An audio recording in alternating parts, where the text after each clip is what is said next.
कि मुझे कुरान वालों से मिलना है, फिर इनसे आके मुलाकात कीजिए। सारे तो ऐसे नहीं होंगे ना जिन पे सर्दी के कपड़े बराबर होंगे, सारे भी ऐसे नहीं होंगे जिनके बिस्तर नए होंगे। कितने हमने ऐसे देखे हैं, हमने भी मदरसे की जिंदगी गुजारी है। पास तलबा ऐसे भी रखे हैं हमारे साथियों में कि 7 साल एक ही गद्दे पे गुजार दिए हैं। ऐसे ऐसे बिस्तरों पे जिंदगी गुजरती है कि अगर पैर ऊपर रख दो तो नीचे की ठंड ऊपर महसूस होती है। लेकिन मजे की बात एक और बता दूं, लुत्फ आएगा आपको भी। आप देखिएगा स्कूल में पढ़ने वाले बच्चे, मदरसे में पढ़ने वाले बच्चों का फर्क आप देखें कि स्कूल में पढ़ने वाले बच्चे जब 7 बजे सो के उठते हैं या 6 बजे सो के उठते हैं, उनके लिए गीजर का गर्म पानी होता है, वीआईपी कपड़े होते हैं, वीआईपी ड्रेस होती है, मक्खन पराठे बने होते हैं, अच्छे नाश्ते होते हैं। फिर भी गाड़ी में बैठ के जाते हैं, थोड़ा सा शीशा खुला, हवा लग गई, बच्चे की नाक चल गई, पसलियां चलने लग गई। बच्चा घर आया, माँ ने छुट्टी ले ली,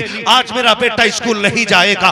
किस लिए? कि मेरे बेटे को ठंड लग गई है, इसकी पसलियां काम नहीं कर रही है, इसके फेफड़े जाम हो रहे हैं। क्या हो गया था कि थोड़ी सी गाड़ी की खिड़की खुल गई थी। ये तो स्कूल वाले हैं, आ तुझे मदरसा दिखाता हूँ। ये रात के 3 बजे उठने वाली कौम, ठंडे पानी से वुजू करने वाली कौम, अच्छे बड़ी गाड़ी में नहीं बल्कि टूटी चटाई पे बैठ करके कुरान पढ़ने वाली कौम। और छोड़िए साकिब, कितने तलबा तो नींद के डर से ठंडे फर्श पे बैठ के कुरान पढ़ते हैं। लेकिन खुदा की कसम, हजारों मदरसों की तारीख आप पढ़ लीजिए, आज तक मैंने किसी मदरसे के बच्चे को सर्दी की वजह से मरते हुए नहीं देखा है, ठंड की वजह से मरते हुए नहीं देखा है।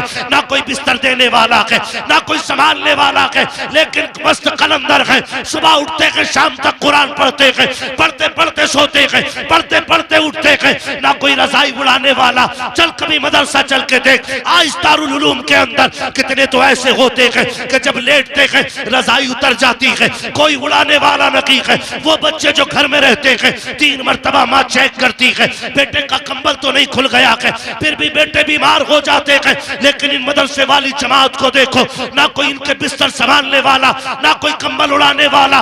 और छोड़ो साकिब, अगर खाने में नमक कम है तो किसी से शिकवा नहीं है, मिर्च ज्यादा है तो किसी से शिकायत नहीं है। जैसे मिल जाता है बिस्मिल्लाह पढ़ के खा लेते हैं, अल्लाह का नाम लेके सो जाते हैं, लेकिन किसी से कोई शिकवा नहीं है। आ तुझे दुनिया दिखाता हूँ, ये स्कूल में जाने वाले, लाखों के खर्चे वाले, ये बीमार होके मर जाते हैं, लेकिन मदरसे वाले महफूज रहते हैं। आखिर क्यों? तो फिर मदीने से जवाब आता है, नादान तूने जाना नहीं है, जो बच्चे घर रहते हैं माँ बाप देखभाल करते हैं, और जो मदरसे में रहते हैं उनकी रसूल पाक देखभाल किया। नारे तकबीर, नारे रिसालत, फैजाने सरकारे मदीना, फैजाने सरकारे मदीना, अजमत कुरान कॉन्फ्रेंस, अजमत कुरान कॉन्फ्रेंस, अजमत तालिब इल्म। नारे तकबीर, नारे रिसालत। ये हुजूर के मेहमान हैं और हुजूर इन्हें खुद देखते हैं। बोलो यार सुभान अल्लाह। हुजूर इन्हें खुद देखते हैं, इनकी किफालत मेरे नबी करते हैं। सीधी बात, अगर कोई अमीर ये सोचता कि मेरे चंदे से मदरसा चलता है, तो मदरसा तो तब भी चल रहा था जब सुफ़ा पे भूखे सहाबा बैठ के कुरान पढ़ रहे थे। जब तेरा वजूद भी नहीं था तब भी मेरा नबी खिला रहा था। हुजूर निकले सामने, हजरत अबू हुरैरा फरमाते हैं कि मुझे इतनी भूख लगी थी, सुने अल्लाह करे दिल मदरसे वालों से लग जाए, मुझे कोई शिकवा आपसे नहीं है, इतना अच्छा आप सुन रहे हैं, अल्लाह करे कि इस पे अमल की भी कोशिश करेंगे इंशाअल्लाह। करेंगे ना इंशाअल्लाह? पीछे वाले भी राजी बैठे इंशाअल्लाह? हाँ जी, तकलीफ हो तो चले जाना, क्योंकि मैं किसी को दुख देने नहीं बैठा, मैं बस हुजूर का दीन आप तक पहुंचाने के लिए बैठा हूं, जो मेरी ड्यूटी है। तवज्जो है ना? हजरत अबू हुरैरा कहते मुझे बड़ी भूख लगी थी और मैं ये सोच के निकला कि कोई सहाबी मुझे मिलेगा और मुझसे खैरियत पूछेगा तो मेरी भूख का पता लगेगा, मुझे कुछ खिला देगा वो। तवज्जो है ना? थके तो नहीं अभी आप?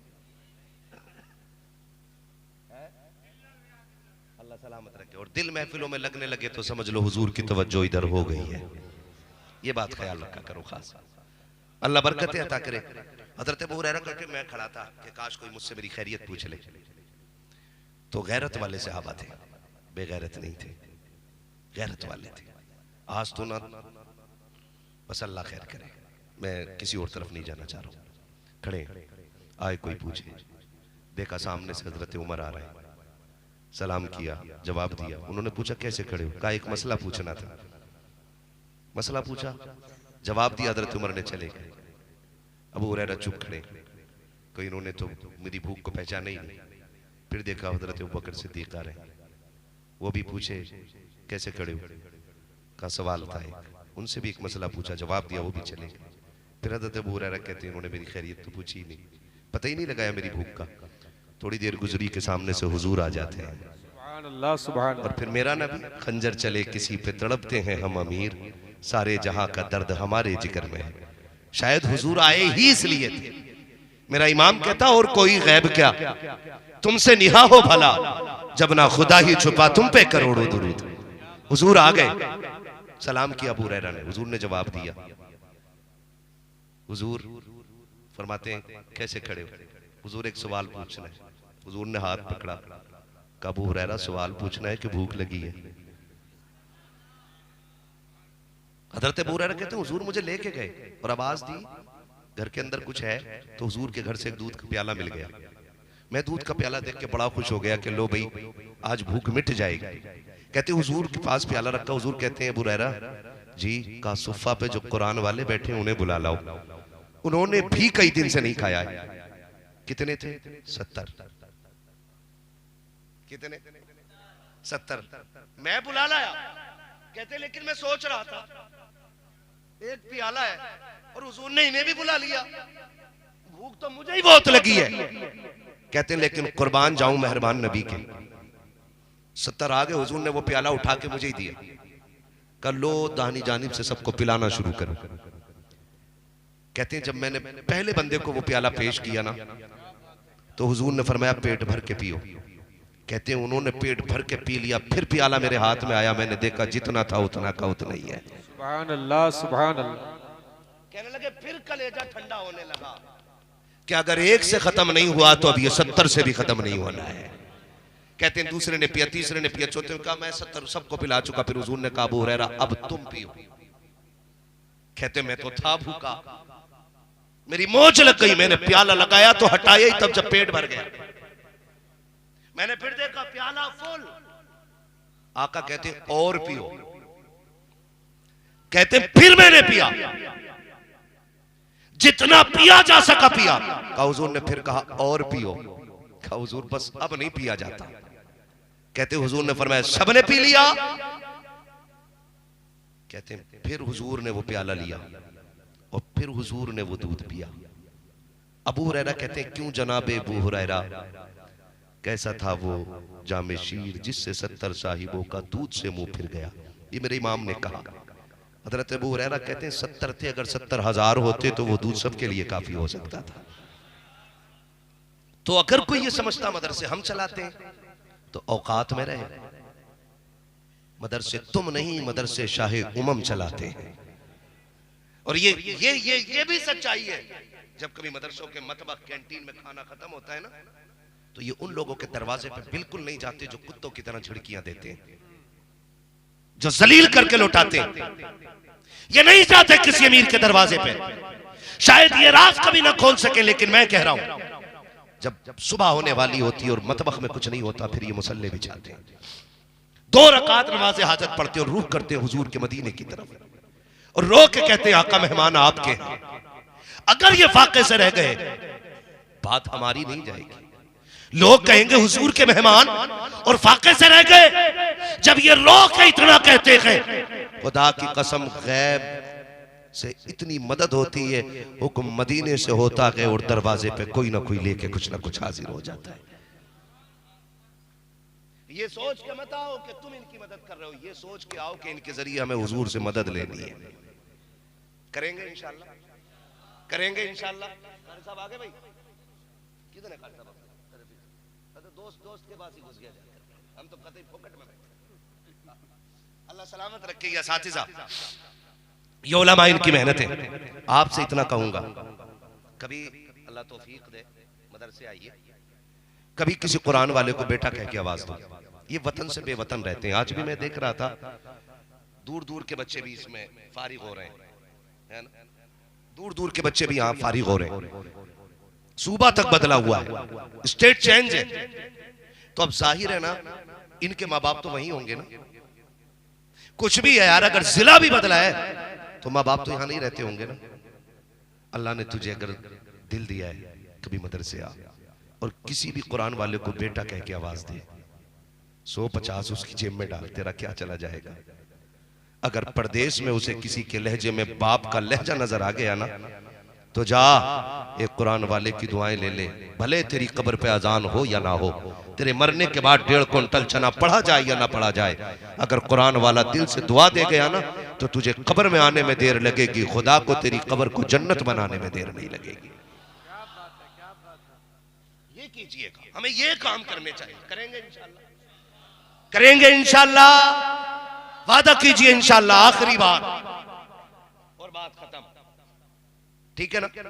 आखिरी बात क्या है कि वो लोग जिन्होंने अब तक इस इदारे का ताउन किया या मदद की या किसी कुरान वाले को खाना खिला दिया या किसी भी कुरान वाले की इज्जत की, उनके लिए बड़ी खुशखबरी है। ये वो जमात है, अगर जन्नत में जाएगी तो हाथ पकड़ कर एक गिलास पानी पिलाने वाले को भी साथ जन्नत में लेके जाएगी। सारी कोशिशें जन्नत के लिए है ना, है भाई। सारी कोशिशें, रात के 3 बजे उठना, 6 लाख लगा के हज करने जाना, ये सारी कोशिशें किसके लिए? जोर से बोलो, जन्नत के लिए। ये तो बस अल्लाह हिदायत है हमारे मिंबर के कुछ ऐसे लोगों को जिन्होंने फिक्र इतनी आजाद कर दी कि डायरेक्ट कह मुझे देखकर जहन्नम को भी आ गया पसीना। इनने मिंबर से ऐसा कहा, नीचे से शराबी भी कह वाह वाह वाह वाह, दिल की बात कह दी। जहन्नम में तुम्हारे घर की चूल्हे या भट्टी नहीं जो तुम्हें देखकर उसे पसीना आएगा। ये रब्बे सल्लिम की सदाएं बिलावजे नहीं है। कह रहा मुझे देखकर जहन्नम को भी आ गया पसीना, तो जो रिश्वत ले रहा वो भी पैसे लुटा रहा, जो ब्याज खा रहा वो भी लुटा रहा, जो हराम कला रहा वो भी लुटा रहा। वाह वाह वाह वाह वाह। और वो कह रहे देखो जिसे जन्नती देखना उसे देख लो, हराम की जन्नत है। रिश्वत ब्याज का पैसा जन्नत मिलेगी। जन्नत पाने के लिए करबला में 72 कुर्बानियां देनी पड़ती हैं।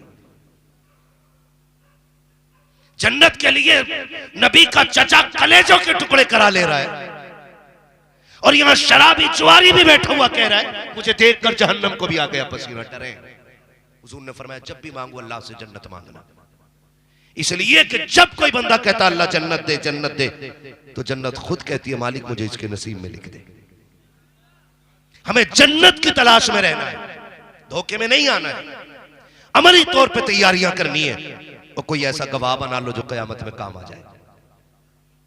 दुनिया बड़ी बेवफा है, ये मरने के बाद वही चादर उड़ाएगी जिसमें हजारों लोग कब्रिस्तान जा चुके हैं। पूरी पूरी बस्ती की एक ही मसहरी है, करोड़पति बंदा भी उसी जनाजे में लेट के जा रहा जो मस्जिद में रखा हुआ 20 साल से। अरबपति को भी वही सूरह यासीन लिखी हुई चादर दी जाएगी जो आज से 10 साल पहले मस्जिद में लाके दी गई है। मरने वाले को सगे बेटे नई चादर देने तैयार नहीं होते। तू किस घमंड में? ये भी ले लूं, ये भी ले लूं, ये पोते को दे दूं, ये परपोते को दे दूं। मर के देख, जब हम अपने दादा परदादा की कब्रों पे सोने के ताज न चढ़ा सके तो हमारी नस्लें खाक चढ़ाएंगी। खुद से फैसला करो ना। ये हमने कितनी उनकी कब्रों पे जाके फाताएं पढ़ी हैं, हमने कितने गुलाब चढ़ाए। जो जाते हैं वो देखते होंगे कितनी कब्रों पे तो आज कोई मिट्टी डालने वाला नहीं। फूल तो बड़ी बात है, हाँ कोई मिट्टी डालने वाला नहीं। अल्लामा ताहिर साहब कब्रें गल गई हैं, तख्ते गल गए हैं, कुछ में हड्डियां दिखती हैं, किसी में खोपड़ी नजर आ रही है। क्या इनके वारिस नहीं थे? क्या इनकी नस्लें नहीं थी? हैं किधर है? कि कोई अमेरिका में घूम रहा है, कोई लंदन में घूम रहा है, बाप की कब्र पे मिट्टी डाल के हड्डियां छुपाने वाला भी आज कोई नहीं। क्यों किसी के धोखे में रहना? अपनी कब्र का इंतजाम खुद कर जाइए। कुछ भी ना कर सको तो एक बेटे को कुरान वाला बना दो। अल्लामा ताहिर साहब यहाँ बैठे हैं, कारी फरासत साहब बैठे, हमारे नकीब साहब बैठे, ये उलमा बैठे।